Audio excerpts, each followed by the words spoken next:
Há exatos 90 anos, nascia um homem que mudaria o curso da história, Mikhail Sergeyevich Gorbachev, o último secretário-geral do Partido Comunista da União Soviética e seu primeiro e último presidente. Seu nome ficou indissociavelmente ligado a um dos períodos mais turbulentos e fascinantes do século XX, a Perestroika, uma tentativa ousada de reformar o gigante soviético que, ironicamente, acabaria por acelerar seu colapso. E é sobre esse momento crucial, sobre as escolhas de Gorbachev e as contradições de uma era que falaremos hoje, não por acaso, em uma parceria que une o melhor do debate histórico ao formato ágil dos podcasts, onde você pode nos acompanhar tanto aqui, neste canal, quanto na plataforma que revoluciona a forma de consumir conteúdo sonoro. Imagine o cenário, meados dos anos 1980, uma União Soviética asfixiada por décadas de estagnação.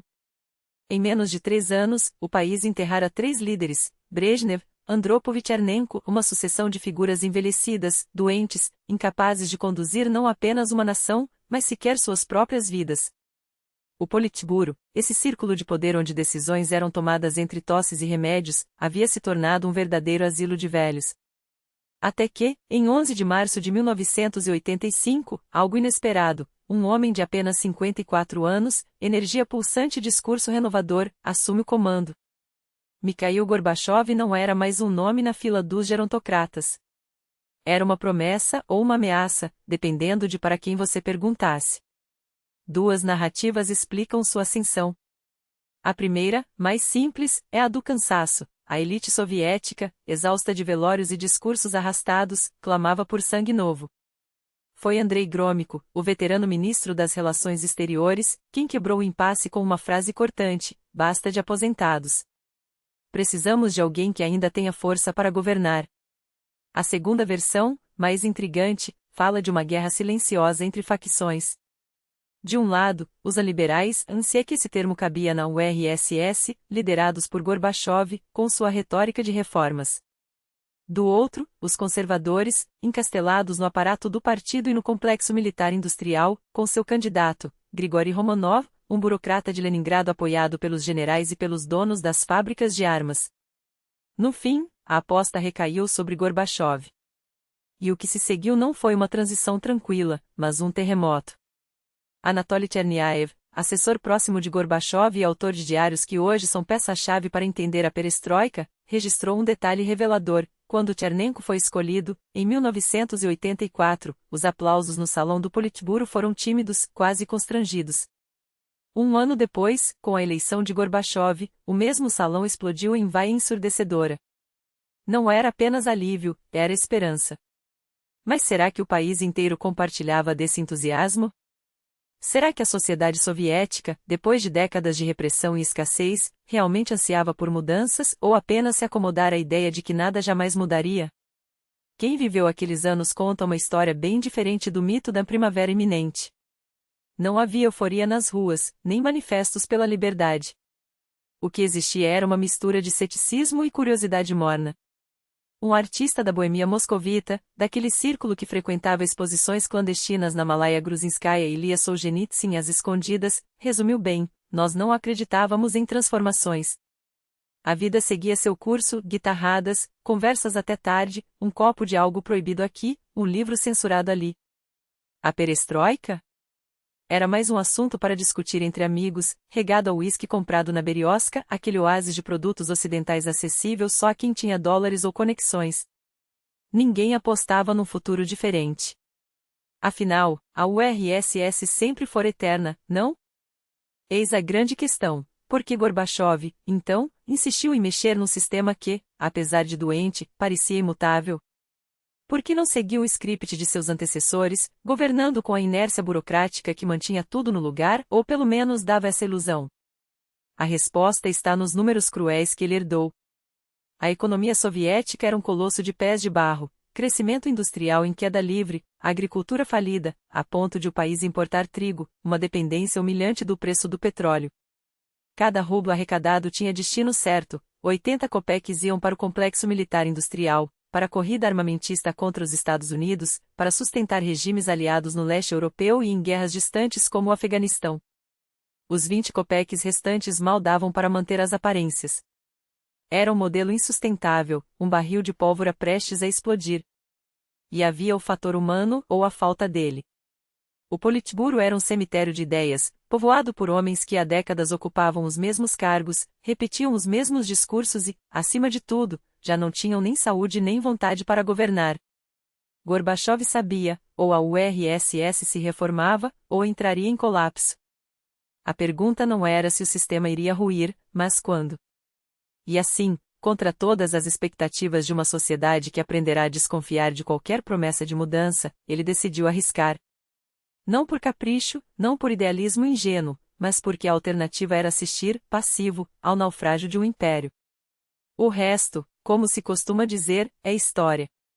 Uma história que, como um bom uísque envelhecido, ganha complexidade com o tempo e cujo sabor, ainda hoje, divide opiniões.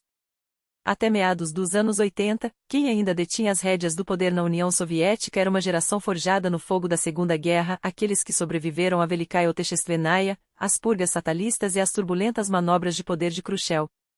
Homens que, em 1970, sob o governo de Brezhnev, haviam suspirado aliviados: Deus nos dê paz. Deixem-nos viver em quietude, comer nossa salsicha, beber um pouco de vinho da Geórgia, viajar para as águas de Kislovods. Nada de abalos. Congelamos tudo e aqui ficamos. E assim fizeram. Congelaram o sistema, congelaram as reformas, congelaram até a própria história enquanto se acomodavam na ilusão de que o tempo pararia para eles. Mas a velha guarda não sairia de cena por vontade própria. O mundo, enquanto isso, ardia. O Afeganistão, esse presente envenenado que a URSS recebeu de braços abertos, trouxe consigo sanções, boicotes, lembram-se da Olimpíada de 1980, e um cerco geopolítico cada vez mais asfixiante. Reagan, com sua retórica de império do mal, não apenas reacendeu a Guerra Fria como recrutou novos soldados para ela, países que antes observavam o conflito de longe agora eram arrastados para o campo de batalha ideológico. A União Soviética não estava isolada, mas sua posição internacional era a de um gigante com os pés de barro, respeitado por inércia, temido por hábito, mas internamente podre. E então Gorbachev chegou ao poder. Ou melhor, chegou aos números. Porque foi quando ele teve acesso aos relatórios econômicos, aqueles que os burocratas do Kremlin escondiam sob camadas de eufemismos e estatísticas maquiadas, que o chão se abriu sob seus pés. Não tinha ideia de que estávamos tão mal, confessaria mais tarde, em conversas com jornalistas como Veneitov. Uma grande nação, reduzida a isso? Impossível. Claro, os céticos diriam, como assim não sabia? Ele não saía do Kremlin, não via as filas por pão, as fábricas paradas, os hospitais sem remédios. Não via. Porque o privilégio é assim, um muro alto o suficiente para bloquear a visão da ruína do outro lado. Mas aqui está o ponto crucial: Gorbachev não era um destruidor. Não em 1985. Não em 1991, quando, durante o golpe de agosto, lutou desesperadamente para manter a URSS unida enquanto Bush, em Kiev, pedia ao mundo que desse a ele uma chance para o novo Tratado da União. Ele acreditava, com uma fé quase ingênua, que bastaria ajustar as engrenagens do sistema para fazê-lo funcionar novamente. Reformas econômicas, sim. Mas dentro do socialismo. Com um rosto mais humano, como diziam os tchecos. Um pouco mais de disciplina, menos vodka, mais eficiência. O primeiro ano de seu governo foi um exercício de otimismo forçado, a campanha anti-álcool, que só fez com que o povo destilasse mais samogão em banheiras, os discursos sobre a aceleração, aquele mesmo termo que Khrushchev já havia usado décadas antes, como um feitiço que ninguém sabia conjurar. Até que a realidade bateu à porta. Não era uma crise passageira. Era uma doença terminal. E o pior, a doença era o paciente. O sistema não estava doente, era a doença. Mas essa revelação não veio de uma vez. Veio em camadas, como um tumor que se descobre metastático quando já é tarde. Puxei a cauda do problema, o nariz afundou. Puxei o nariz, a cauda afundou, diria Gorbachev anos depois, em um tom entre o irônico e o desesperado. Os recursos haviam sido dilapidados em décadas de gestão predatória. Não havia margem para meias medidas. E é aqui que chegamos à grande ilusão da época, a ideia de que dá para reformar por partes. Vamos mudar só a economia, diziam. Mas a economia exigia leis novas. As leis novas exigiam transparência. A transparência exigia uma imprensa livre. E uma imprensa livre, uma vez solta, não se contenta em noticiar apenas o que convém ao poder, ela devora tudo, expõe as feridas, acende revoltas. A cultura explode. As ruas fervegem. De repente, o controle escorre pelos dedos como areia. Não é um bolo de passas, diria Gorbachev, anos depois, com amargura. Não dá para separar o que presta do que não presta. Ou você come o bolo inteiro, ou descobre que o que parecia doce era, na verdade, envenenado. E o China? Ah, a China! Alguns sonhavam, por que não fazemos como eles? Reformas econômicas sem abrir mão do controle político? Porque não éramos chineses. Porque o confucionismo não corria em nossas veias. Porque os chineses, quando precisaram, esmagaram seus estudantes na Praça da Paz Celestial com tanques e metralhadoras e seguiram em frente. Nós? Nós não tínhamos essa disciplina. Nem essa crueldade. Nem essa paciência histórica. Os chineses aceitam sacrificar uma geração pelo futuro de seus netos. Nós? Nós mal aguentávamos sacrificar o almoço de hoje pelo jantar de amanhã. Os historiadores dividem a perestroika em 3 atos. Vamos segui-los, como um roteiro cujo final já conhecemos, mas cuja tensão ainda nos prende. Primeiro ato, março de 1985 a janeiro de 1987. Gorbachev ainda tateava o monstro que herdara. Nenhum plano de demolição, apenas a ilusão de que bastaria acelerar.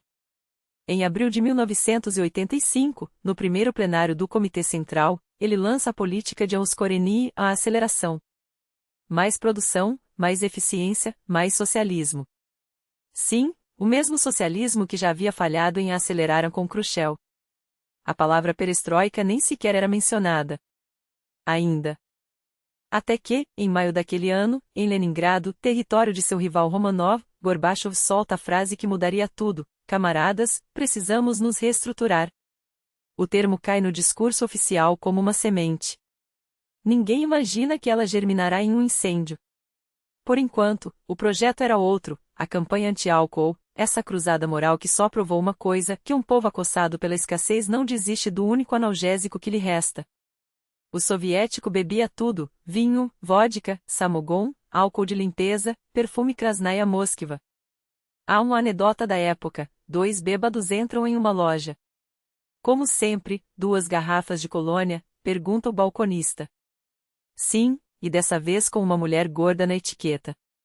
Enquanto isso, nos bastidores do Gosplan, os números gritavam. E Gorbachev, pela primeira vez, ouvia. Eis o paradoxo que estrangulava a URSS, enquanto 1/3 dos rubros do orçamento evaporava nos porões do complexo militar industrial, outro terço se afogava em vodka.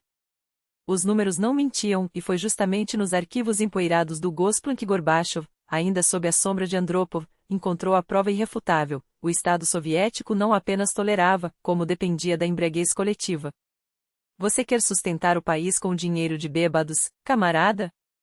Terá cuspido o então secretário do partido durante uma reunião do Politburo, onde os relatórios pintavam um retrato dantesco: 1/3 de todos os crimes cometidos sob efeito do álcool, 220 mil comunistas, os supostos inconscientes da nação, detidos anualmente em estado de embriaguez, 500 mil de jovens do Komsomol arrastados pelas mesmas estatísticas.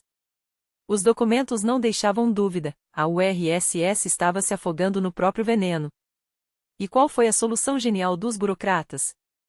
Proibir. Porque explicar, isso exigiria admitir que o sistema havia falhado em oferecer algo além de privação e tédio. Explicar significaria reconhecer que, depois de décadas de propaganda sobre um homem novo soviético, o cidadão comum ainda preferia o esquecimento etílico à utopia prometida. Então, em vez de diálogos, vieram os tratores. Na Moldávia e na Geórgia, vinhedos centenários, alguns plantados ainda sob o Império Russo, foram arrancados pela raiz, como se a terra pudesse ser purificada do pecado da bebida. Uma hecatombe agronômica que, anos depois, se revelaria um tiro no pé. Quando os anos 1990 chegassem, a URSS descobriu que, além de ter perdido a guerra contra o álcool, havia exterminado uma indústria inteira. O vinho, orgulho das repúblicas do Sul, virou memória. As adegas, silenciadas. E os campos, cicatrizes de uma política que confundiu moralismo com estratégia. Mas a campanha anti-álcool era apenas o primeiro ato. O segundo alvo. Os rendimentos não trabalhados, um eufemismo para a economia paralela que, como um câncer, devorava o sistema por dentro. Porque aqui está a verdade inconveniente: enquanto a propaganda pintava a URSS como um paraíso de igualdade, a vida real era um labirinto de blat, filas e humilhações. Sim, havia esporte de massa, educação gratuita e medicina acessível, conquistas inegáveis. Mas tente, camarada, comprar um par de jeans. Ou Keds. Ou um vestido que não parecesse costurado por uma cooperativa de prisões. Não se comprava. Dostavali. O verbo definia uma era. Dostavali de Giandus Fortsovchiki, que os contrabandeavam de além da cortina de ferro.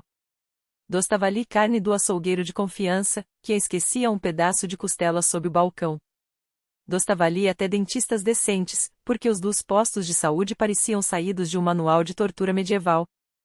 E enquanto o cidadão comum se debatia nesse circo de escassez, uma elite invisível prosperava. Os Tchekhoviki, operários que, após o expediente, transformavam fábricas estatais em linhas de produção clandestinas de roupas, sapatos e eletrodomésticos, faturavam fortunas.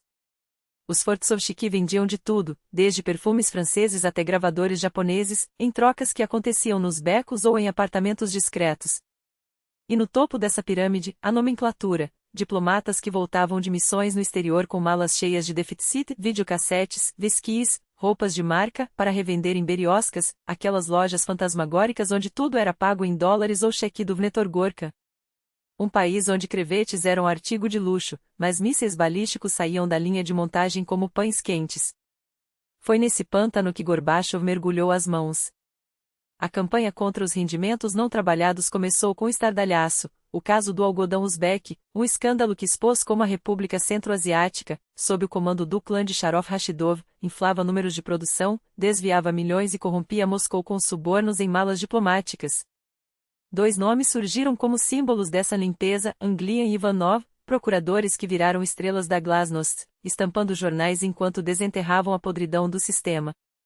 Parecia o início de uma era de justiça. Afinal, que mal havia em acabar com a corrupção, em modernizar a economia, em promover a sobriedade? O problema? Nenhuma dessas medidas atacava a raiz do problema. Proibir o álcool não criava alimentos nas prateleiras. Perseguir Tchekhoviki não fazia surgirem fábricas de jeans. E trocar os velhos brejnevistas por tecnocratas como Ligashov ou Rizol não transformava magicamente a URSS em uma potência competitiva. Pior, enquanto Gorbachev depurava o Politburo, mandando para a aposentadoria figuras como Romanov, o rival que sonhava com seu posto, ou os dinossauros Ponomarel e Kuznetsov, ele plantava as sementes de um vácuo de poder. Porque remover os velhos guardas sem um plano claro era como derrubar um muro de arrimo: algo sempre desaba no lugar. E o que viria a seguir não seria uma reforma, mas um colapso. Sobrou apenas Grômico, e não por acaso. Gorbachev lhe devia a vida política. Foi o velho raposo da diplomacia soviética, com sua voz rouca e olhares calculistas, quem o empurrou para o topo do Kremlin, selando seu destino com um carimbo do Politburo. Mas a dívida não duraria para sempre. Enquanto Grômico ainda ocupava seu posto como uma relíquia do passado, uma nova leva de figuras assumia as rédeas do poder: Ligashov, o dogmático, e Rizol, o tecnocrata, e Chebrikov, o chefe da KGB com sorriso de crocodilo, e Sokolov, o ministro da defesa que olhava para o ocidente como se medisse a distância até o primeiro alvo. Era o time Gorbachev, e eles começavam a mover as peças do tabuleiro. Mas o jogo verdadeiro não estava em Moscou. Estava em Genebra, em 1985, quando Mikhail Gorbachev e Ronald Reagan se encontraram pela primeira vez. Dois homens que, à primeira vista, não tinham nada em comum: o cowboy de Hollywood com discurso de Guerra Fria e sorriso de anúncio de pasta de dentes; o outro, o secretário-geral com cicatriz na testa e um plano que ninguém ainda entendia direito. Eles se olharam nos olhos e, contra todas as expectativas, gostaram um do outro. Não era amor, era cálculo, mas era o suficiente para começar a desmontar o mecanismo de destruição mútua que mantinha o mundo refém há décadas. Porque o mundo temia a URSS. Não era retórica, não era propaganda. Era medo real, concreto, o tipo de medo que faz pessoas cavarem abrigos antinucleares no quintal e ensaiar rotas de fuga com as crianças. na Europa, o continente que seria o campo de batalha em qualquer conflito entre Washington e Moscou, o ar cheirava a pólvora há 40 anos. As ogivas apontadas para Berlim, Paris, Londres não eram uma abstração, eram uma promessa. E quando Gorbachev chegou a Milão, anos depois, a multidão não o deixou passar. Não por ódio, mas por gratidão. Porque ele havia tirado a pistola da mesa. Porque, pela primeira vez em gerações, as pessoas podiam dormir sem sonhar com cogumelos atômicos. Isso não era diplomacia. Era sobrevivência. E o Ocidente percebeu, aquele homem de fala mansa e gestos controlados não era como os outros. Não era Chernenko, um cadáver ambulante, não era Andropov, o carrasco do KGB, não era Brezhnev, o bêbado que assinava decretos entre uma garrafa e outra.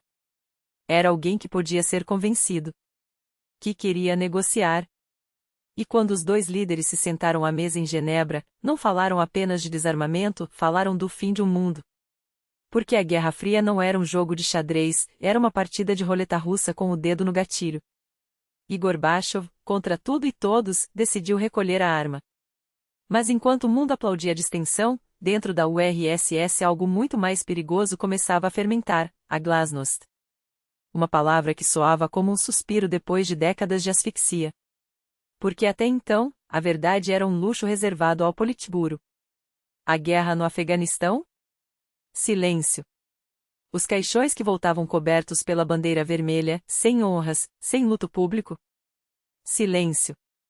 Os protestos em Alma-Ata, esmagados por tanques? Silêncio. O país era uma fortaleza de concreto, não só nas fronteiras, mas nas mentes. Não havia internet, não havia redes sociais, havia 3 canais de TV, jornais que repetiam os mesmos slogans e o rádio, que tocava hinos ou notícias sobre colheitas recordes de batata. Tudo sob o peso de uma censora que não hesitava em riscar até as sombras das palavras. Até que, em 1986, 2 bombas explodiram de vez com a fachada soviética. A primeira foi econômica, o preço do petróleo despencou, e com ele, a espinha dorsal do orçamento da URSS. $100, sem créditos, sem como pagar pelas importações de trigo ou pelas máquinas alemãs, o sistema começou a engasgar. O déficit crescia como um tumor, e em Moscou ninguém sabia como estancar a hemorragia. A segunda bomba foi literal e muito pior. Em abril, o reator número 4 de Chernobyl explodiu, jogando no ar uma nuvem radioativa que não respeitava fronteiras nem ideologias. E o que fez o Kremlin? Nada. Por 3 dias, o mundo soube da catástrofe antes dos próprios soviéticos. Os suecos detectaram a radiação antes que Moscou admitisse o desastre. Os serviços secretos ocidentais tinham relatórios detalhados enquanto, em Kiev, as pessoas levavam as crianças para passear sob uma chuva invisível de isótopos. Por quê? Porque no topo da pirâmide, um homem, o mesmo que falava em glasnost, ainda acreditava mais nos seus generais do que nos fatos. Meus reatores não explodem, disse-lhe o acadêmico Alexandro, o pai do programa nuclear soviético. E Gorbachev, entre a lealdade e a verdade, escolheu a primeira. Só quando os suecos, os neutros, os amigos, confirmaram o pesadelo, ele agiu. 14 horas de atraso. 14 horas em que milhares foram expostos à morte sem nem saber. Mas quando a notícia finalmente vazou, quando as TVs mostraram a usina em chamas e os jornais começaram a murmurar sobre o acidente, algo se rompeu. Não só o reator, mas o próprio sistema de controle. Porque a glasnost não era um decreto, era uma fresta aberta na porta de uma sala escura. E uma vez que a luz entra, não há como contê-la. Os jornalistas, esses malandros que passavam décadas escrevendo entre linhas, de repente tinham permissão para dizer.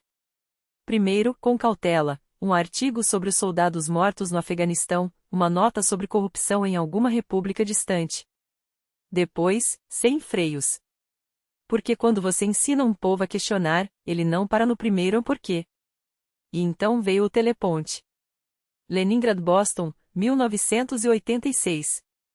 Um experimento absurdo, conectar, via satélite, 2 sociedades que se olhavam como espelhos distorcidos. Do lado americano, Phil Donahue, o rei do talk show; do lado soviético, Vladimir Posner, o jornalista que falava inglês como um nativo e sorria como se soubesse de um segredo. E entre eles, mulheres. Discutindo coisas que, até então, não tinham espaço nem em Moscou nem em Washington. Foi ali, nesse diálogo truncado entre duas realidades, que nasceu a lenda: na URSS não há sexo. Uma frase tirada do contexto, repetida até a exaustão, mas que revelava uma verdade muito maior: o sistema soviético não sabia lidar com a vida real. Não sabia lidar com corpos, com desejos, com falhas. Só com estatísticas, com planos quinquenais, com heróis de gesso. Mas a Glasnost não era só sobre sexo ou sobre Chernobyl. Era sobre tudo. Era a Pravda publicando investigações sobre corrupção. Era Moskovski Novosti, esse farol da perestroika, estampando reportagens que, anos antes, teriam mandado o autor para a Sibéria. Era a sensação de que, pela primeira vez, o país podia respirar. Mesmo que esse ar trouxesse o cheiro de podridão.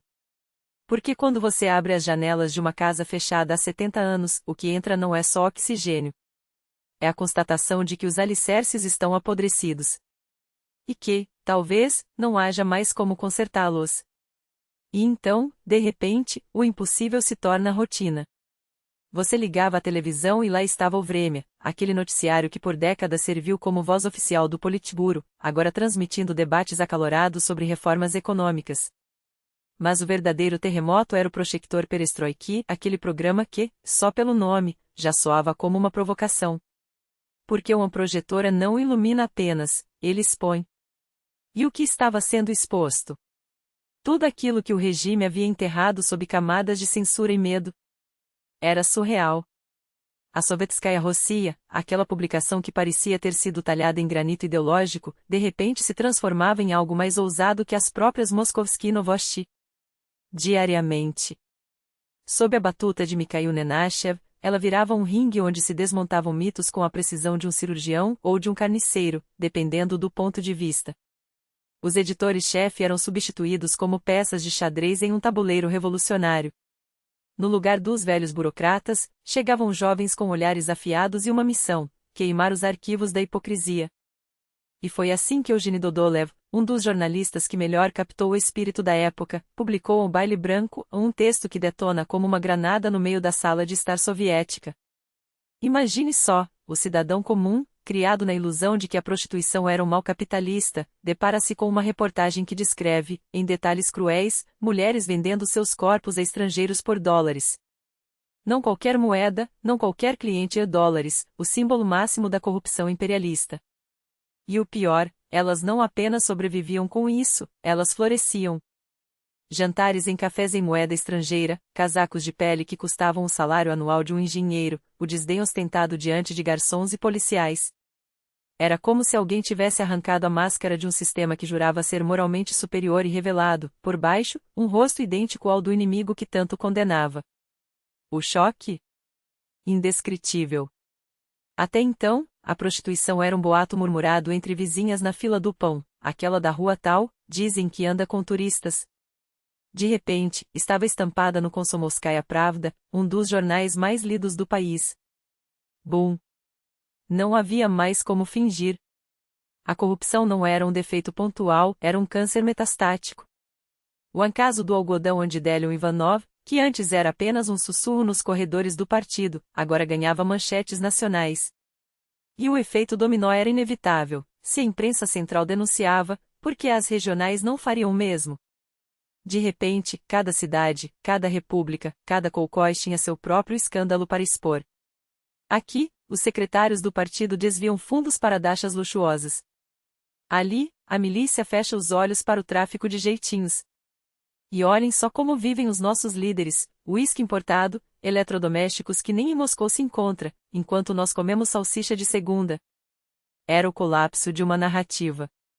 Durante 70 anos, o soviético comum havia sido convencido de que, apesar das privações, pelo menos eles eram puros. Que a decadência moral era privilégio do Ocidente. Agora, a verdade jorrava como um rio de esgoto rompendo um dique: não só a podridão existia, como ela fedia pior do que qualquer coisa que pudesse ser imaginada. E os meios de comunicação? Eles não apenas relatavam, eles alimentavam o incêndio. Porque uma vez que se começa a puxar o fio da mentira, todo o tecido se desmancha. Jornais, revistas, programas de TV, Todos competiam para ver quem arrancaria a próxima camada de tinta que cobria a realidade. Mas não era só a imprensa. A cultura, aquela que sempre fora controlada com mão de ferro, agora ardia em chamas próprias. Em 1986, o retorno de Andrei Sakharov da sua prisão doméstica em Gorky não foi apenas um gesto simbólico, foi um sinal de partida. Se até o dissidente mais incômodo do regime podia voltar às ruas, então qualquer coisa era possível. A antissovietização, antes passível de gulag, agora se tornava quase chique. E quando a imprensa se inflama, ela não queima sozinha, ela acende tudo ao seu redor. O Leningrad Rock Club, aquele antro que, segundo lendas, havia sido criado pelo próprio KGB para manter os rebeldes sob vigilância, virava o epicentro de uma explosão criativa. Não importava mais quem o havia fundado ou por quê. Importava que, dentro daqueles muros, pulsava algo vivo: kino, zoopark, aquarium, bandas que cantavam o que ninguém ousava dizer em voz alta. E Moscou não ficava atrás. A cena underground, antes confinada a apartamentos abafados e fitas cassete pirateadas, agora ganhava as ruas. Foi nesse caldeirão que Artyom Troitsky, o crítico que já respirava música como outros respiravam oxigênio, uniu forças com Alla Pugacheva, sim, aquela Pugacheva, a diva intocável, para organizar algo que o país nunca havia visto, o primeiro festival beneficente da história da URSS. Inspiração? Os mega-eventos ocidentais como Live Aid. Mas aqui, o dinheiro não ia para a África, ia para as vítimas de Chernobyl, aquele desastre que o governo ainda tentava minimizar. O número da conta? 904, um código que se tornaria simbólico. O 904 foi mais do que um concerto. Foi uma declaração de guerra à indiferença.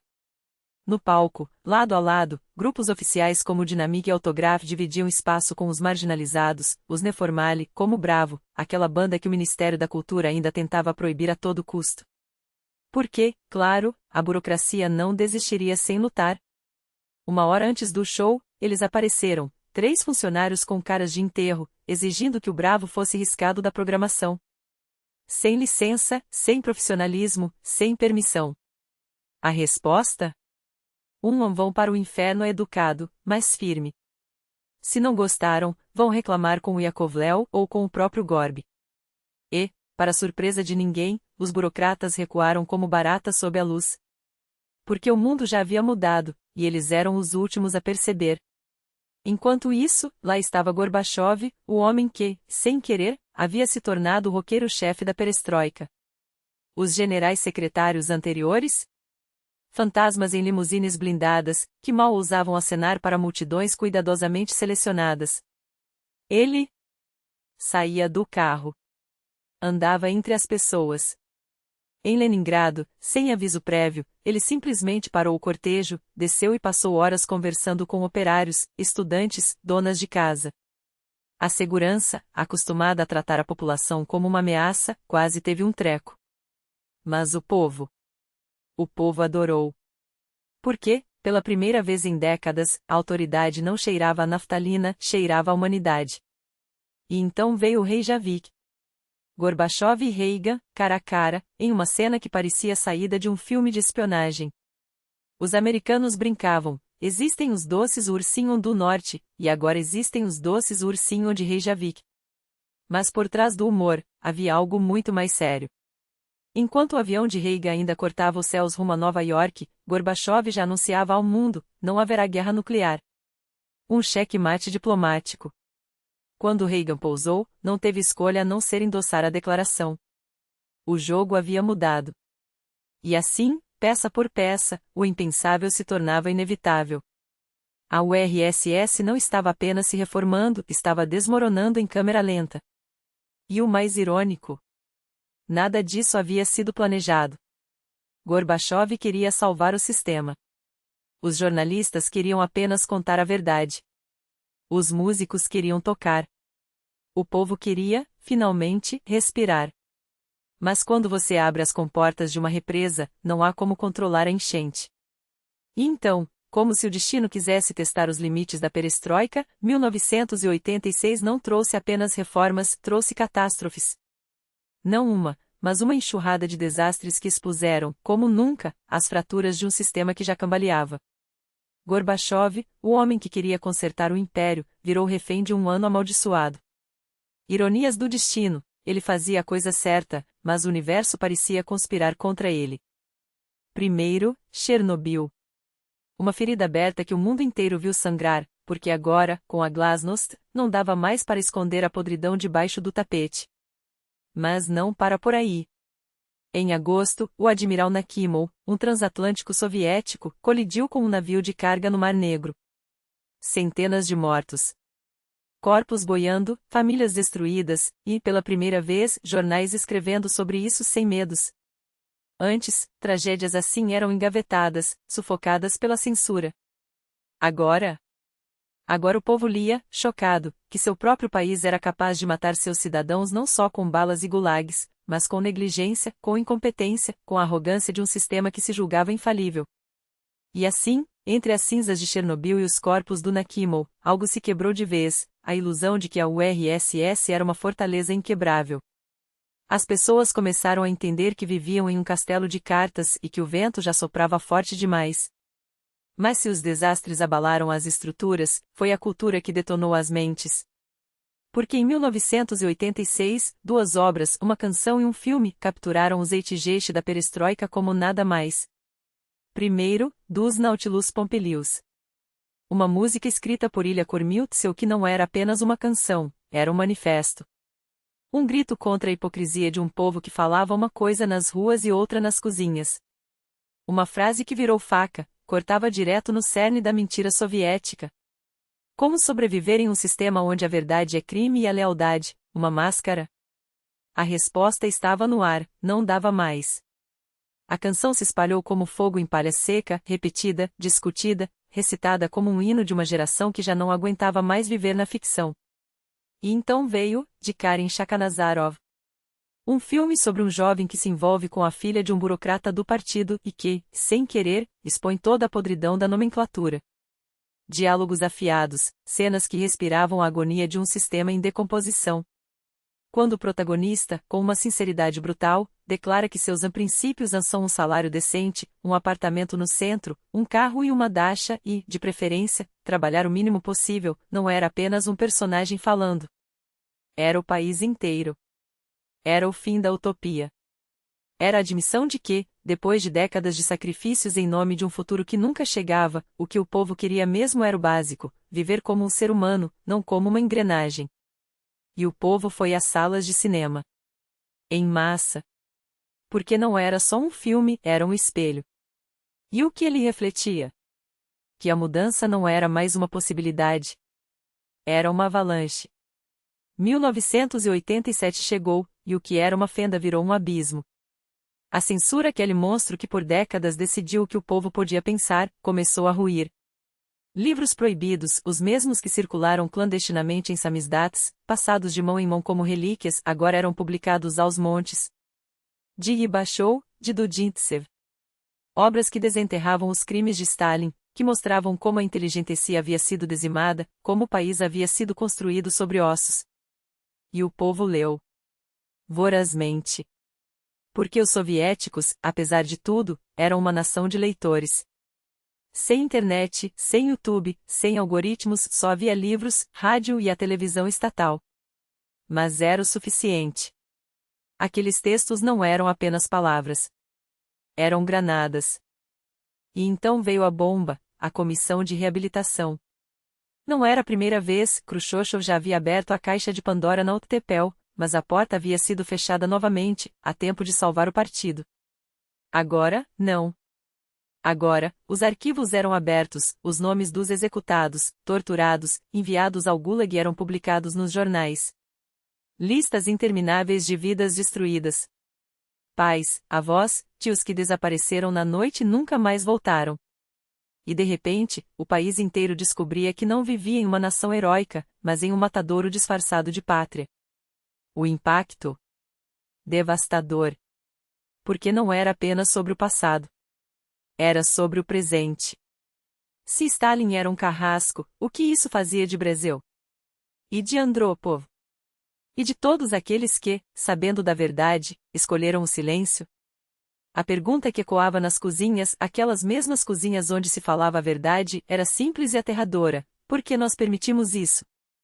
E enquanto o país digeria seu próprio horror, outro pilar do regime começava a tremer: a Igreja. Sim, a mesma Igreja que o partido havia tentado esmagar por décadas, que havia sido reduzida a uma sombra, a um resquício de velhinhas rezando em igrejas semi-abandonadas. Mas agora, com a Glasnost, ela ressurgia. E não como uma relíquia, mas como uma força. Porque a Igreja Ortodoxa, com seus ícones e seus cânticos, oferecia algo que o comunismo não podia mais dar: um sentido. Uma moral que não era ditada por burocratas. Uma história que não começava em 1917. Os jovens, os mesmos que antes eram obrigados a escolher entre o consomol e a marginalização, agora enchiam as igrejas. Na Páscoa, os crepúsculos de Moscou se iluminavam com milhares de velas, não por ordem do partido, mas por escolha do povo. O regime, que por anos havia tentado distrair a juventude com concertos de estrelas ocidentais transmitidos estrategicamente na televisão, para que ninguém fosse às procissões, agora via suas próprias táticas falharem. Porque quando a verdade começa a vazar, não há distração que segure. E então, o golpe final: a economia. Porque de nada adianta libertar as mentes se os estômagos continuam vazios. Em 1987, chegou uma brecha na fortaleza do planejamento centralizado. De repente, o cidadão comum podia costurar, consertar, vender. Não era capitalismo, Deus nos livre. Era a atividade laboral individual. Você não podia contratar funcionários, isso seria Burzunchu, um pecado mortal, mas podia, finalmente, trabalhar para si mesmo. Era pouco. Era ridículo. Era revolucionário. Porque quando você dá a um homem a chance de ganhar seu próprio pão, mesmo que seja um pedaço minúsculo, você está solapando os alicerces de um sistema que se sustenta na dependência. E o partido, que por décadas havia pregado que o indivíduo nada era sem o coletivo, agora via suas próprias palavras se voltarem contra ele. A máquina estava em movimento. E não havia freios. E então, como um vírus que se espalha sem controle, o tempo livre começou a ser preenchido não pelo Estado, mas pela iniciativa própria. As pessoas, as mesmas que durante décadas haviam se curvado à escassez planejada, agora costuravam, consertavam, vendiam não para o sistema, mas apesar dele. Era o primeiro rachadura no muro, uma economia paralela nascendo das cinzas da indústria leve soviética, que há muito havia se transformado em um cemitério de produtos grotescos. Imaginem, não havia jeans. Não havia absorventes nas prateleiras. As mulheres usavam trapos de pano durante a menstruação porque o Estado, em sua sabedoria infinita, não conseguia fabricar algo tão básico quanto um absorvente descartável. Os sutiãs eram armadilhas de arame farpado disfarçadas de lingerie, as cuecas, monumentos à indiferença burocrática. Não era apenas feiura, era humilhação institucionalizada. E foi nesse vazio, nesse deserto de necessidades não atendidas, que a nova economia começou a brotar. Ligachev e Balkin, os arquitetos dessa heresia controlada, empurravam a máquina para frente, mesmo sem saber até onde ela os levaria. O caso Uzbek, que deveria ser apenas mais um expurgo interno, virou um incêndio quando a imprensa, sim, a imprensa soviética, publicou um libelo contra a máfia partidária que sugava a república como parasitas. O artigo não era um tiro, era uma granada. E a explosão arrastou consigo décadas de hipocrisia. De repente, os jornais passavam a chamar os nomenclaturistas pelo que eram: ladrões de terno e gravata. Os soviéticos, que antes sussurravam nas cozinhas, agora falavam alto nos bondes, nos parques, nas filas do pão. A corrupção não era mais um segredo de Estado, era manchete. E então entrou em cena o grande equalizador, o altar onde a União Soviética se ajoelhava todas as noites, a televisão. Não havia stand-up, porque o humor afiado era perigoso demais para um regime que ainda se agarrava às aparências. O que existia era um programa onde intelectuais como Zavanet e Kazanov faziam piadas que não mordiam, apenas coçavam. Troçavam da inteligentecia, nunca do sistema. Era seguro. Era chato. A verdadeira catarse vinha de outro lugar, dos versos raivosos do rock underground, que finalmente saía das catacumbas para ocupar as telas. E então veio o programa que quebrou todas as regras sem pedir permissão. Lá, a velha guarda da canção oficial, os Kobzons, os Lechenkos, com seus ternos engomados e sorrisos de plástico, foi varrida pelo vento da história. No lugar deles, subiram ao palco os heréticos, a Control, bandas que até ontem tocavam em porões e agora encheriam estádios. E no centro desse furacão, a única diva do regime que soube ler os sinais dos tempos. Couro da cabeça aos pés, mini-saia, atitude de quem não pede licença para existir. Quando ela apresentou no ar, com Geana Guzarova eletrizando a plateia com seu charme insolente, não foi um show, foi uma declaração de guerra cultural. E ela, com aquele sorriso que era metade ironia, metade desafio. Uma frase. Uma bomba. Porque todos sabiam, não era sobre idade. Era sobre o mundo que ruía, e sobre quem o reconstruiria. Enquanto isso, o rock russo, esse monstro de 1000 cabeças que o KGB nunca conseguiu domar, invadia as casas soviéticas com letras que falavam o que ninguém ousava dizer. Du, não era uma música, era um grito de incêndio. Du, não era um refrão, e era um manifesto. E essa sim, a verdadeira trilha sonora da revolução, o em que as multidões cantavam como se fosse o hino de uma nação que ainda não existia, mas que já respirava nas ruas. E então, como se o destino quisesse unir todas as peças, entrou em cena o... Não era um programa. Era um fenômeno. Um espelho quebrado que refletia, pela primeira vez, o rosto real do país, feio, confuso, furioso, mas vivo. Eles iam ao ar 2 vezes, primeiro para o Extremo Oriente, depois para a Europa, repetindo o mesmo conteúdo como se o Kremlin ainda pudesse controlar o que as pessoas pensavam. Mas não podiam. Porque o não era televisionado, era encenado. Os jornalistas não liam teleprompters e eles falavam. E o público não assistia, participava. Imagine, 6.000 pessoas em um estádio, enviando perguntas em pedaços de papel amassado, e lá estavam eles, Listiev, Lubimov, Zakharov, respondendo ao vivo, sem censura, sem script. Era o caos. Era a democracia em estado bruto. Porque depois de décadas de silêncio, o povo soviético não queria mais ouvir, queria ser ouvido. Essa frase, murmurada por milhares de gargantas, era a sentença de morte do antigo mundo. E então, como era inevitável, os 2 rios, o rock e a mídia insurgente, se encontraram no... Foi lá que apareceu pela primeira vez na TV Central, com ainda não um hino, mas uma profecia. Foi lá que, o poeta maldito Du, ganhou voz além dos círculos underground. E foi lá que o explodiu nas telas com um clipe tão subversivo que tiveram que enviar jornalistas disfarçadas de prostitutas para filmar cenas no casa, porque nenhuma autoridade daria permissão para mostrar a Sovietskaya Rossia como ela realmente era, um império de mentiras, prestes a desabar. 3 músicas. 3 hinos não oficiais de uma revolução que ninguém havia autorizado. 1. O aviso de que o trem da história já estava queimando, e não havia como pará-lo. 2. A metáfora perfeita de uma geração acorrentada, mas que começava a arrancar os elos.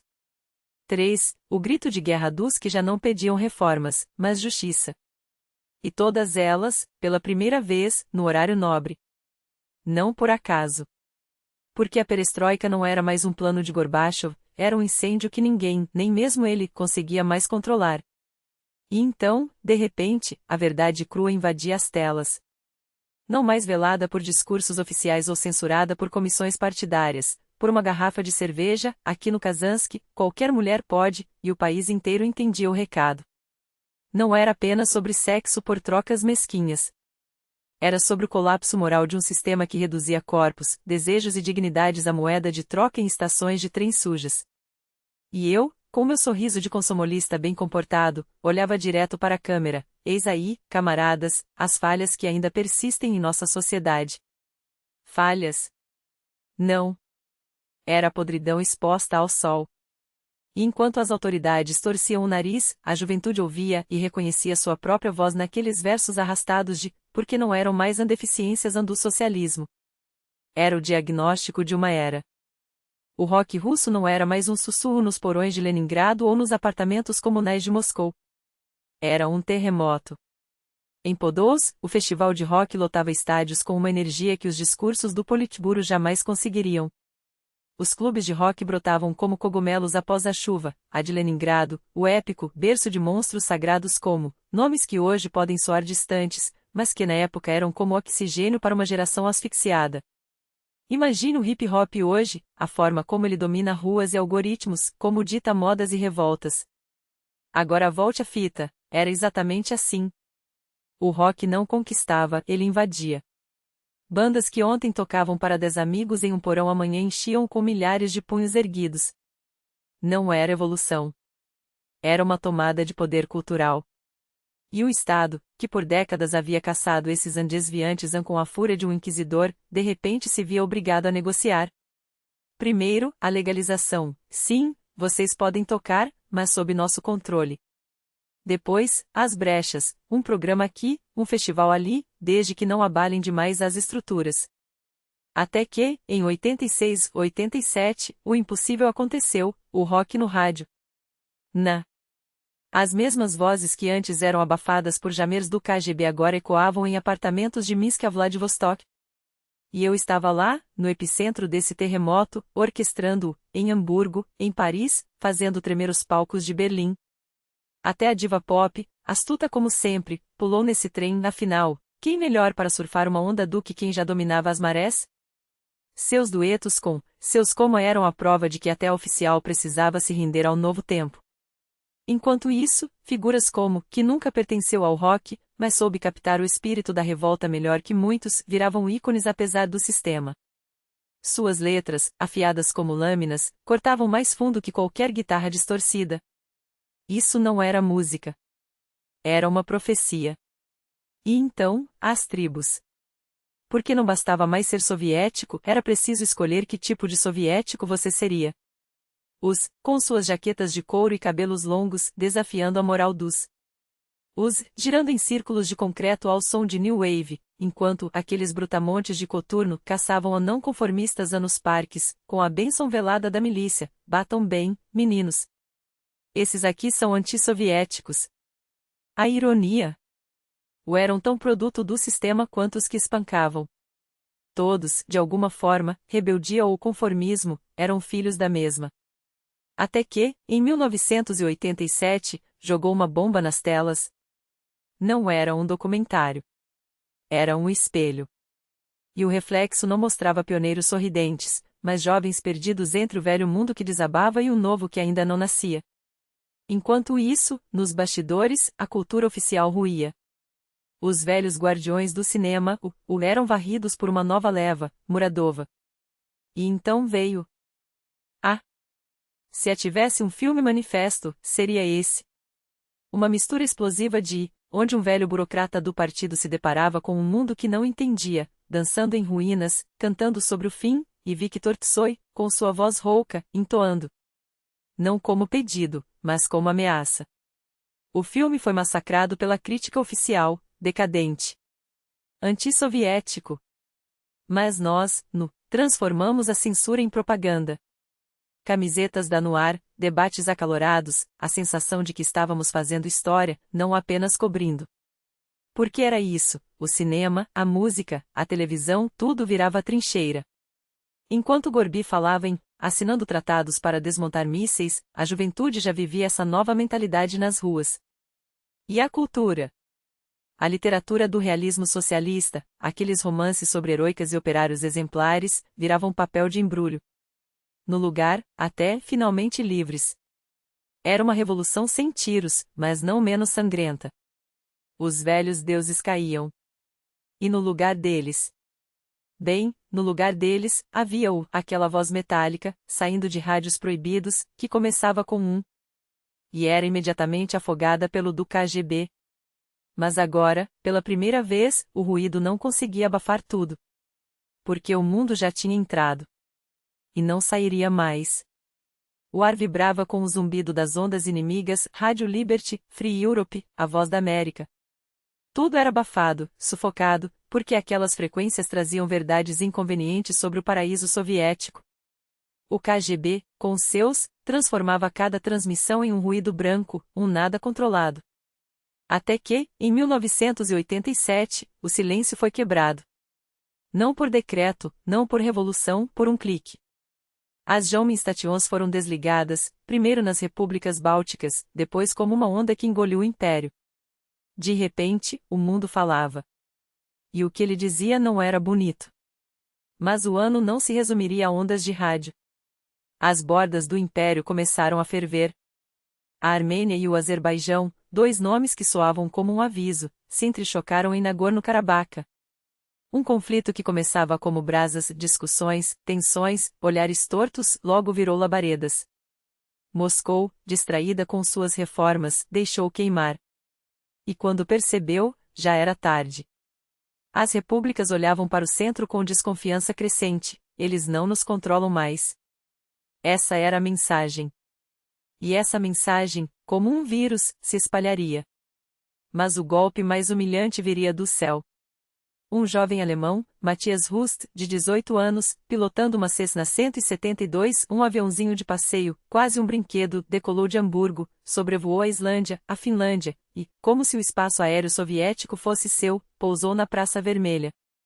Sim, aquela Praça Vermelha. O coração do império, o símbolo do poder inquebrantável, o lugar onde desfiles militares exibiam mísseis capazes de apagar cidades inteiras. E ali, entre as cúpulas do Kremlin e os mausoléus dos heróis, um adolescente alemão estacionou seu monomotor como quem estaciona uma bicicleta. 12 vezes ele foi detectado. 12 vezes, os radares soviéticos o marcaram como alvo. 12 vezes, ninguém deu a ordem para batê-lo. 3 anos antes, um Boeing sul-coreano havia sido derrubado sem piedade. Mas Rust era embaraçoso. Gorbachev não estava em Moscou naquele dia. Quem daria a ordem? O ministro da Defesa? Os generais? Todos olhavam uns para os outros, paralisados pelo absurdo da situação. Quando o avião finalmente tocou o solo, o ridículo era irreparável. Chebrikov, chefe do KGB, sugeriu um jeito suave de lidar com o incidente: vamos interrogá-lo, dar uma bronca e mandar embora. Não vale a pena fazer escândalo. Gorbachev, porém, não estava para meias medidas. Um garoto? E se ele estivesse carregando uma bomba? A resposta foi implacável: demitiu o ministro da Defesa e mais 12 generais. Rust foi julgado, condenado, não por espionagem, não por terrorismo, mas por a violação das regras de voo. O veredicto: 4 anos de prisão. Ele cumpriria pouco mais de um. Enquanto isso, em Moscou, a vergonha era palpável. Eu estava de plantão na redação escandinava, um domingo qualquer, quando vi pela janela do 8º andar o avião descendo sobre a praça. No início, pensei que fosse parte de algum evento pacifista, afinal, naquela mesma semana, a cidade recebia uma turba estranha: hippies, ativistas antinucleares, mulheres que se acorrentavam a bases militares na Escócia. Gente com guitarras, não com gravatas. Não os eurocomunistas de sempre, mas uma nova espécie de dissidente, mais colorida, mais barulhenta. Mas não. Era Rust. E a notícia valia ouro. Naquela época, trabalháveis por produção. Cada matéria aprovada significava um no final do mês. E domingo era o dia perfeito: só um editor de plantão, menos burocracia, menos assinaturas. Vamos lá, disse a Oleg Ulowski, meu colega da redação sueca, o mesmo que, mais tarde, passaria pelo e sairia correndo, enojado com o circo. Se você for como correspondente, ganha 7 rublos. Mas se pegarmos isso agora, como breaking news, são 3 rublos por cabeça. E se conseguirmos 10 rublos no total. 5 para cada um. Ele não hesitou. Desceu correndo para entrevistar o piloto que havia exposto a fraqueza do império. Na manhã seguinte, fomos chamados ao Gusteleradil. Era minha primeira vez em Ostankino. O chefe, Aksionov, nos olhou com uma mistura de desdém e resignação. Vocês sabem o que fizeram? Sabíamos. Chegaram antes de todo mundo. E também sabíamos que, sem querer, havíamos ajudado a revelar ao mundo que a lendária defesa aérea soviética, aquela que derrubava o U-2S, que rastreava mísseis balísticos, que fazia os americanos tremerem, havia sido burla por um Cessna pilotado por um adolescente. Nos olhos de Rust, anos depois, vi algo que não esqueci: uma tristeza profunda, como se ele soubesse que sua travessura não era apenas um ato de rebeldia, mas um sintoma. O sistema não ruía por causa de espiões ou de inimigos externos. Ruía por causa da estupidez. Da incompetência. Dos generais que olhavam para os radares e não entendiam o que viam.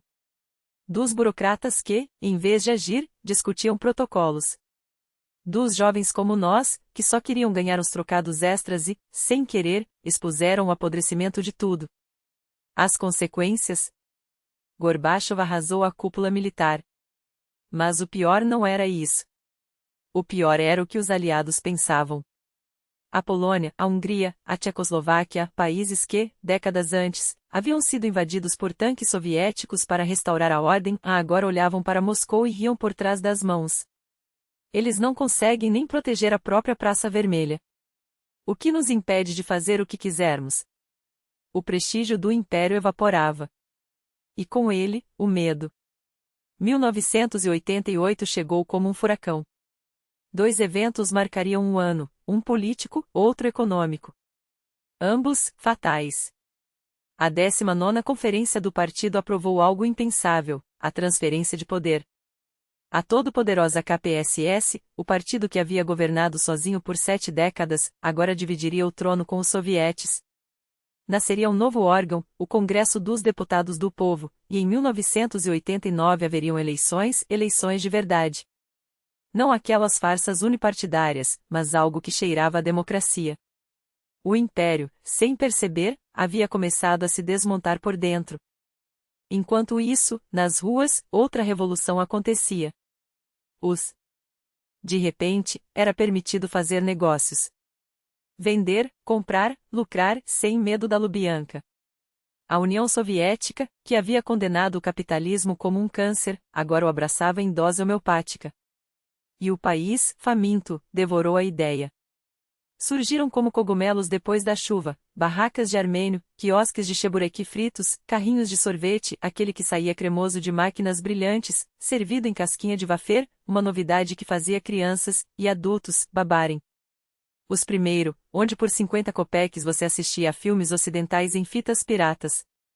Os primeiros cafés cooperativos, com refrigerantes que não eram a de sempre, mas coisas exóticas, com gás, com sabor. E virou sinônimo de sucesso. Eles andavam em Dev cinza, aquelas de cor, compradas com dólares no mercado paralelo, ou em os Iguli que, de repente, ganharam status de carro de luxo.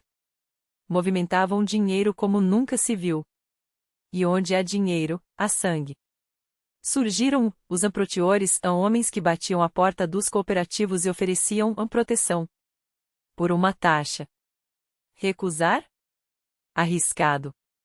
O símbolo desse novo mundo era em Moscou. Um labirinto de barracas onde se vendia de tudo, aqueles desbotados, lavados até ficarem macios, chicletes com embalagens do Pato Donald, Discmanes, relógios digitais, perfumes franceses falsificados. Era o capitalismo em sua forma mais pura, caótico, vibrante, sujo e irreversível. A URSS não sabia, mas estava vendendo sua própria corda. O ícone da moda eram aqueles jeans desbotados, quase brancos, lavados até ficarem como uma segunda pele. Junto deles, os tênis Nike, na maioria falsificados, mas que valiam ouro. Nas barracas do mercado, empilhavam-se televisores japoneses, videocassetes Panasonic e Sony, e entre os corredores circulavam homens de ombro largo e moletons Adidas, com olhares que dispensavam apresentações. Eles não eram vendedores. Eram a lei. Cobravam sua parte, garantiam a segurança e, quando necessário, resolviam conflitos com métodos que não constavam em nenhum código penal. Enquanto isso, a notícia de que Artem Tarasov, o primeiro milionário soviético, havia pago contribuições partidárias tão absurdas que faziam os burocratas do Kremlin engasgar, corria como fogo em palha seca. A imprensa, agora menos amordaçada, estampava seus feitos. O sinal estava dado, o dinheiro falava mais alto que os discursos do Politburo. E se antes o capitalismo era um fantasma, agora ele tinha endereço, CNPJ e sócios estrangeiros. O primeiro deles, uma fábrica de sapatos em Leningrado, fruto da joint venture com a Salamander, a marca alemã que, ironicamente, já era um símbolo de status na URSS. Os soviéticos agora produziriam seus próprios Salamanders, com selo de qualidade ocidental. O capitalismo não apenas batia a porta, ele já estava sentando à mesa, servindo-se do que quisesse. Mas a revolução não era só econômica. Era cultural. E o cinema, esse espelho deformado da sociedade, refletia o caos e a euforia da época com uma crudeza nunca vista. Chamaram de, mas era mais que um gênero, era um grito. O filme que quebrou o último tabu, sexo explícito, uma mulher nua na tela, a atriz Natália Negoda transformada no primeiro sex symbol de um país que, até então, só conhecia o amor através de beijos castos em filmes de propaganda. As salas lotavam. Alguns saíam chocados, outros excitados. Mas ninguém saía indiferente. Depois veio Viktor Tsoi, o poeta do rock soviético, interpretando um viciado em heroína. A URSS, que jurava não ter drogas, via seu ídolo cantando, enquanto se injetava na veia. Era demais. Demais também era a história de operários de Minsk que invadiam o centro da cidade para brigar como gladiadores modernos. E, com Valentin Gaft interpretando um mafioso em ternos brancos, resolvendo disputas com ferro de passar e facas. Cenas de tortura, traições, sangue, um Scarface soviético, rodado quando o próprio Scarface ainda era contrabandeado em fitas piratas. O público delirava. Era como se, depois de décadas de cinema sobre tratores e heróis da Revolução, alguém finalmente tivesse ligado a luz na sala escura e mostrado: eis o que somos. Eis o que sempre escondemos.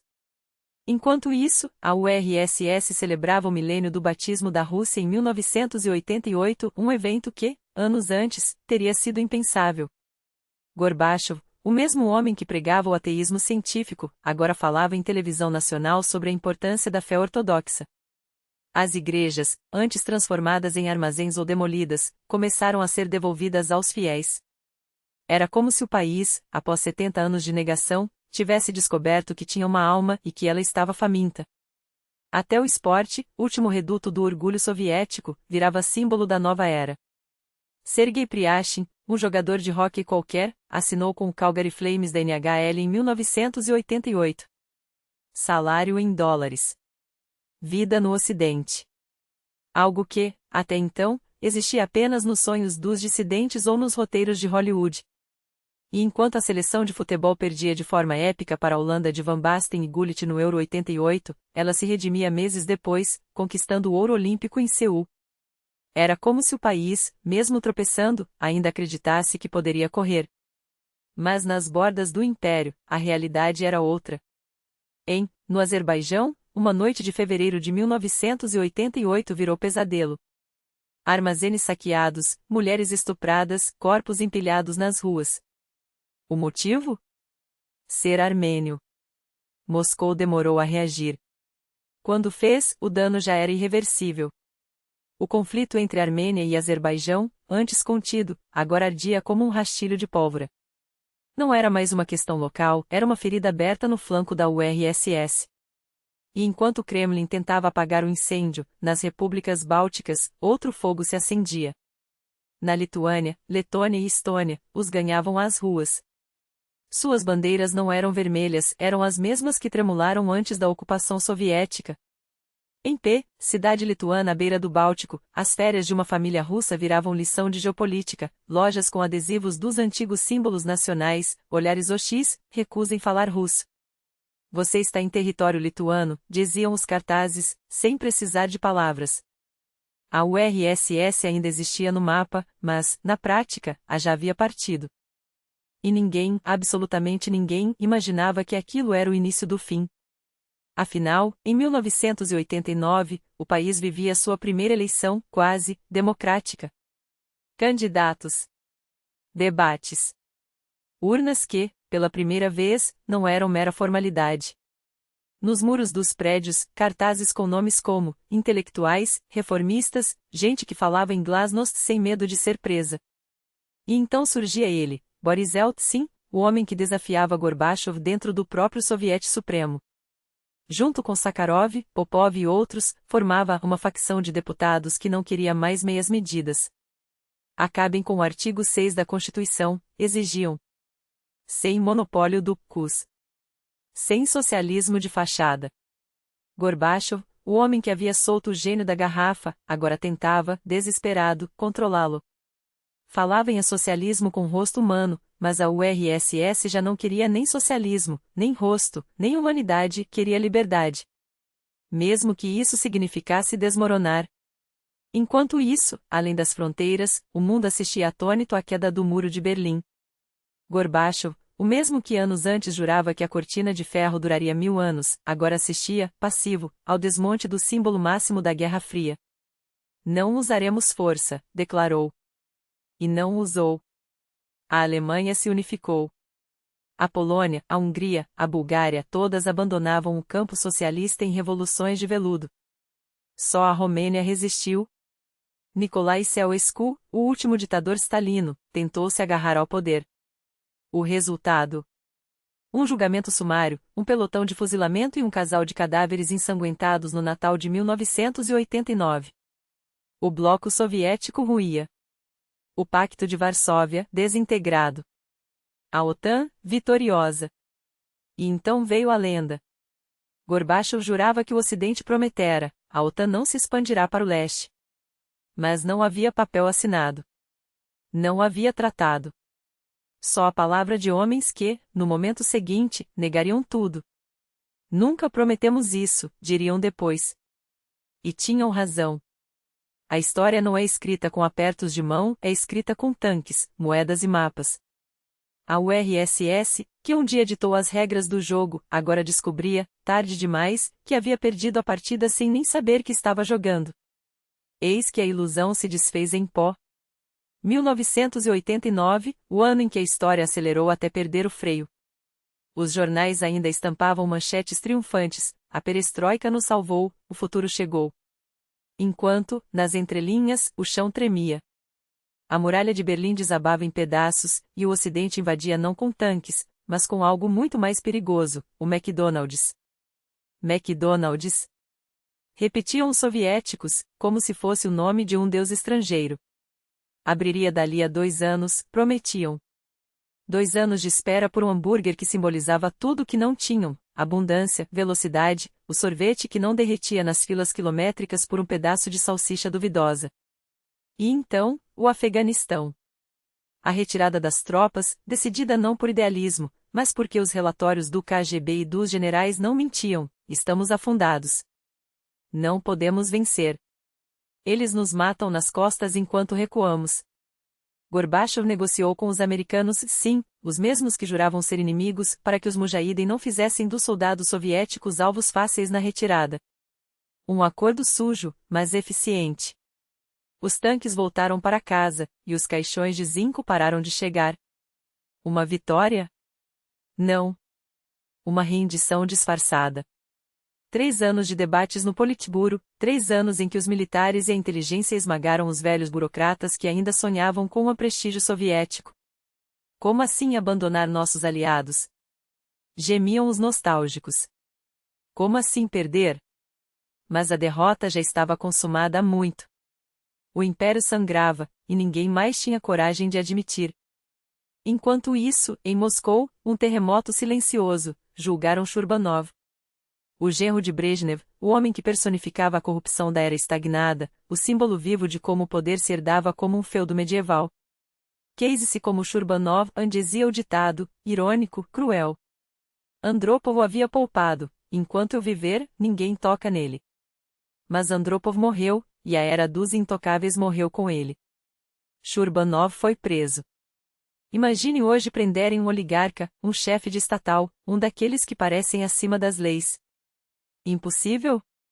Em 1989, também era. Até não ser. O processo começou sob Chernenko, mas foi Gorbachev quem o levou adiante. Um recado claro: ninguém está a salvo. Nem mesmo os fantasmas do passado. E então, a cultura explodiu. O rock americano desembarcou em Moscou como uma invasão não de exércitos, mas de guitarras e jeans rasgados. Skid Row, Motley Crue, Bon Jovi, Scorpions, nomes que soavam como códigos de outra galáxia. O concerto rock contra as drogas, organizado por Stasnamin, foi um terremoto geracional.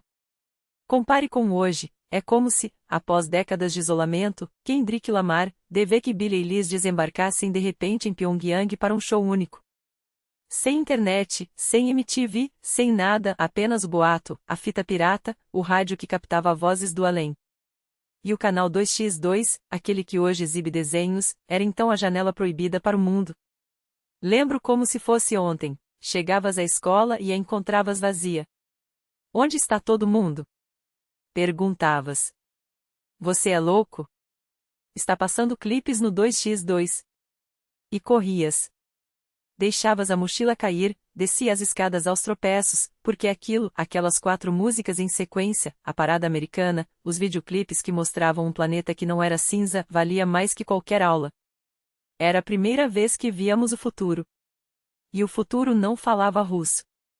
O cinema, por sua vez, rasgava as cortinas da hipocrisia. Interdevusha, um filme sobre a prostituta soviética que sonhava casar com um estrangeiro, era um espelho brutal.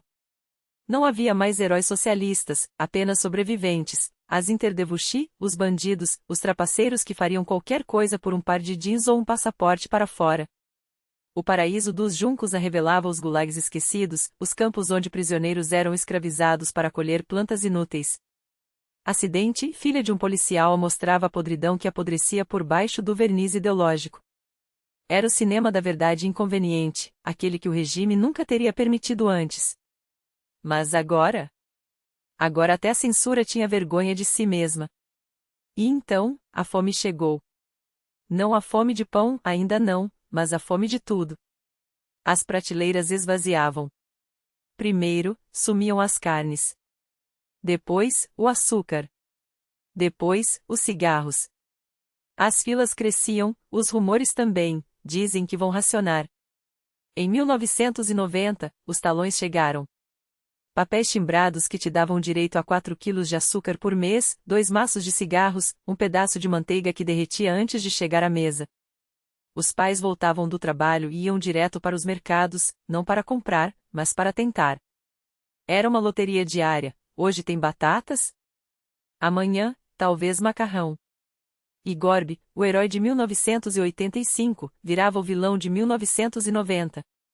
Quem manda não é ele, é a Raíza. Sussurravam. A primeira-dama, com seus vestidos de grife e seu micro-ônibus cheio de roupas, era o símbolo perfeito do descompasso. Enquanto o país afundava, ela trocava de look como uma rainha em um palácio em chamas. Ela o tem sob o salto. Diziam. E Gorbachev, com sua marca de nascença na testa, virava um malhado, o amaldiçoado. O homem que prometeu milkshakes e entregou filas. Que falava de liberdade enquanto os estômagos roncavam. A ironia.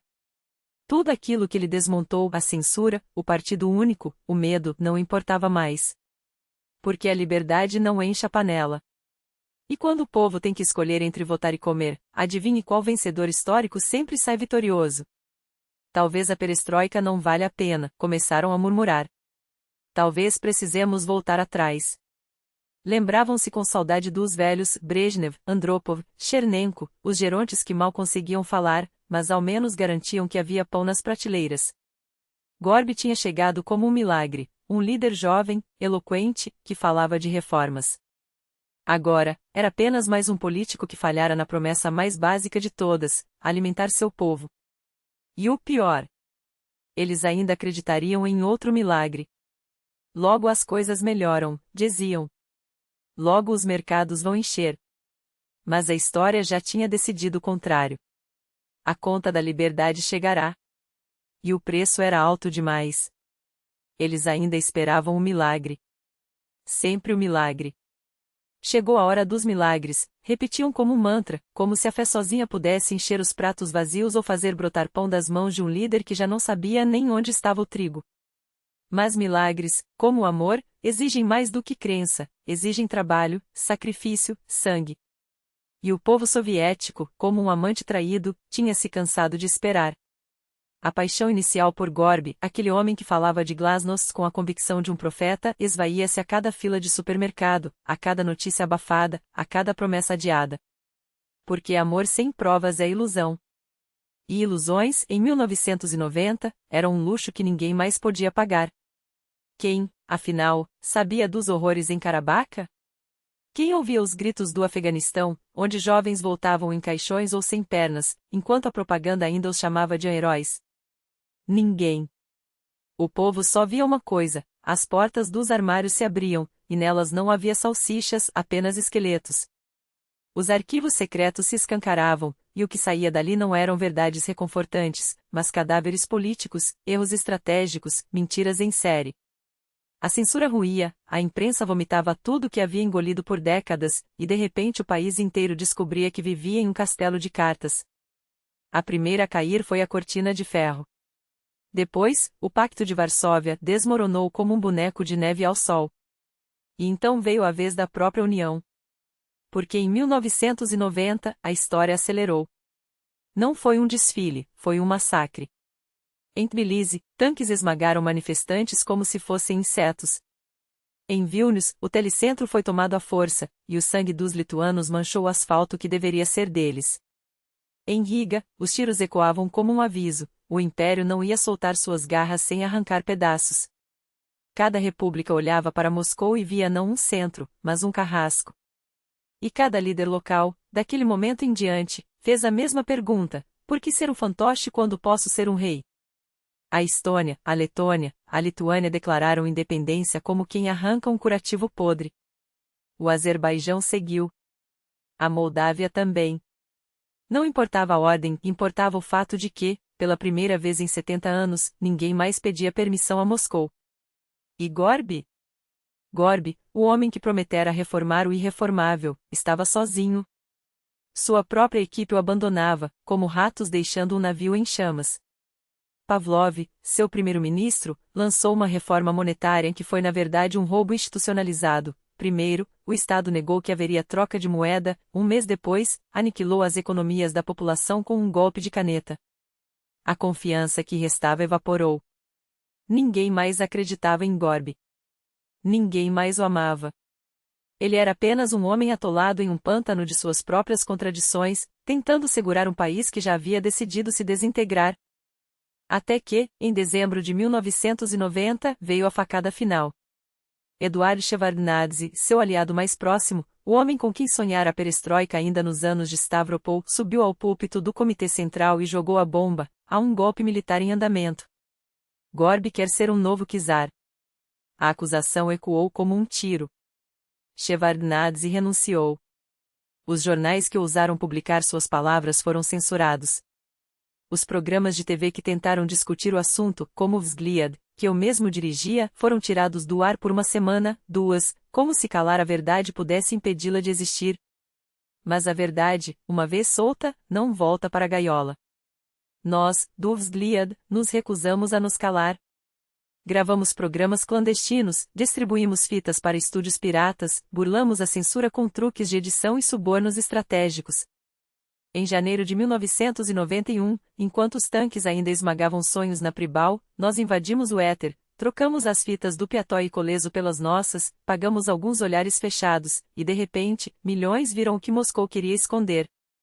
Era uma guerra de informação, e nós estávamos perdendo, mas pelo menos estávamos lutando. Enquanto isso, o império agonizava. As repúblicas se declaravam soberanas. O Partido Comunista rachava.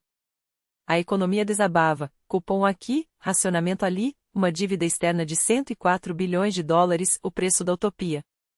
A cultura, outrora um monólito, explodia em fragmentos, de um lado, o Ruski Rock de Talco, cantando que a KPSS não passava de uma máquina de opressão, de outro, os velhos aparatiques ainda sonhando com a restauração da ordem. O país balançava entre o passado que não voltava e um futuro que ninguém conseguia desenhar. E então, o golpe de misericórdia. Em agosto de 1991, os durões do partido, aqueles que nunca haviam engolido a perestroika, tentaram tomar o poder. O GKCHP sequestrou Gorby na Crimeia, declarou estado de emergência, enviou tanques para as ruas. Mas era tarde. O povo já não tinha medo. Em 3 dias, o golpe desmoronou, e com ele, os últimos restos de autoridade de Gorby. Em dezembro, a URSS deixaria de existir. Alguns chamam isso de libertação. Outros, de traição. A verdade? A perestroika acabou como começara, com uma promessa. Desta vez, porém, a promessa não era de um futuro melhor, mas de um futuro qualquer, mesmo que fosse construído sobre escombros. Porque, no fim das contas, o maior milagre não era salvar o império. Era sobreviver a ele. Para uns, foi o nascimento da liberdade. fronteiras abertas, censura abolida, mídia sem amarras e oportunidades onde antes só havia proibições. Uma nova nação surgia das cinzas, promissora, vibrante, cheia de possibilidades. O fim da Guerra Fria, o desmonte dos blocos antagônicos, o mundo respirando aliviado. Era a vitória da democracia, o triunfo da história. Ou pelo menos assim queriam crer. Para outros, foi o começo do caos. O desmoronamento de um império multiétnico não trouxe apenas independência, trouxe guerras. A Ossétia sangrou. A Chechênia virou sinônimo de terror. A Transnistria se tornou uma ferida aberta. O Tajiquistão mergulhou no conflito. E a economia? Um colapso em cascata, com repúblicas inteiras afundando na miséria enquanto o Ocidente celebrava sua vitória unipolar. Os americanos achavam que tinham ganhado a Guerra Fria. Nós? Descobrimos que, na verdade, tínhamos perdido tudo, até a ilusão de que éramos invencíveis. A perestroika foi isso, um processo que começou com esperança e terminou em escombros. Meus anos de juventude, tempo de sonhos grandiosos e quedas brutais. Uma época de crescimento e crise, de vitórias efêmeras e derrotas permanentes. Os anos 90 não foram apenas uma nova década, foram um abismo que engoliu o futuro que conhecíamos. Há quem diga que a perestroika foi apenas a continuação da Ottepel de Khrushchev. Dois momentos de um mesmo movimento, o degelo que nunca chegou ao verão. As gerações se encontraram nesse ponto. Os que foram jovens nos anos 60, que viram a promessa da Ottepel ser sufocada, tornaram-se os arquitetos da perestroika. E nós, os nascidos nos 70, entramos nessa corrente como quem salta em um rio sem saber se ele leva ao mar ou a um precipício. Mas Alexei Venediktov discorda veementemente. Para ele, não há nenhuma ligação. A Ottepel foi um ajuste de termostato, mais um grau aqui, outro ali, até que o sistema voltasse a congelar. A perestroika? Foi um terremoto. Não foi evolução, foi ruptura. Porque a Ottepel permitia mentiras elegantes. A perestroika não suportava mais nenhuma. 2 ex-alunos da minha escola em Moscou morreram no Afeganistão. Rapazes que terminaram o ensino médio, vestiram a farda e nunca voltaram. E ninguém podia falar disso. Por que esconder, eu pensava. Se é uma guerra justa, se estamos defendendo o socialismo, se estamos libertando o povo afegão dos imperialistas paquistaneses, por que enterrá-los como criminosos? Por que não deixá-los ser heróis? Mas não. Silêncio. Vergonha. Uma mentira tão grande que só podia desabar. E quando desabou, levou tudo junto. A Ottepel foi um degrau.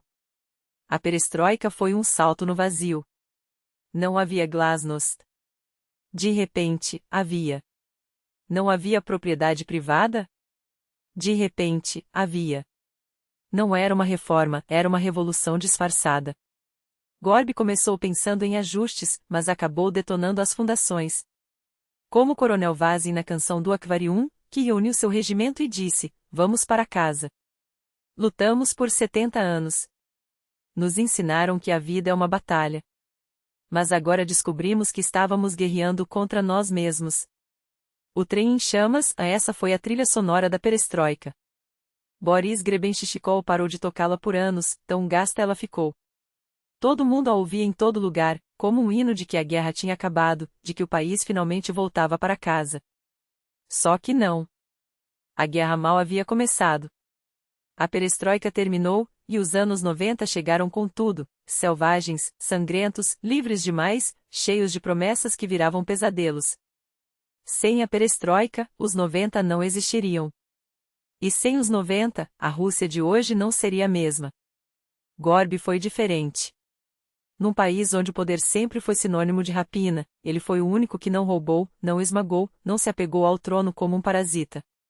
Quis, de verdade, que as coisas melhorassem. Errou. Claro. Derrubou vinhedos, cometeu equívocos grotescos, agiu com uma mistura de idealismo e amadorismo. Mas fez tudo sem cobiça, sem sede de sangue, sem arrogância dos tiranos que o cercavam. Por isso, apenas por isso, merece um respeito que poucos na história russa conquistaram. Ele não foi um salvador. Foi algo mais raro, um homem decente no centro de um furacão. O nível de medo nunca mais foi o mesmo. A desconfiança, sim, permaneceu. Mas algo se quebrou para sempre. O povo não voltaria a se curvar como antes. Não é à toa que o ódio que muitos sentem por ele é tão visceral. Gorby tirou deles a única coisa que conheciam, a escravidão confortável. Foram 6 anos. 6 anos que destruíram um país e inventaram outro. 6 anos que provaram que, às vezes, a história não avança, ela explode. E nós estávamos bem no meio da detonação.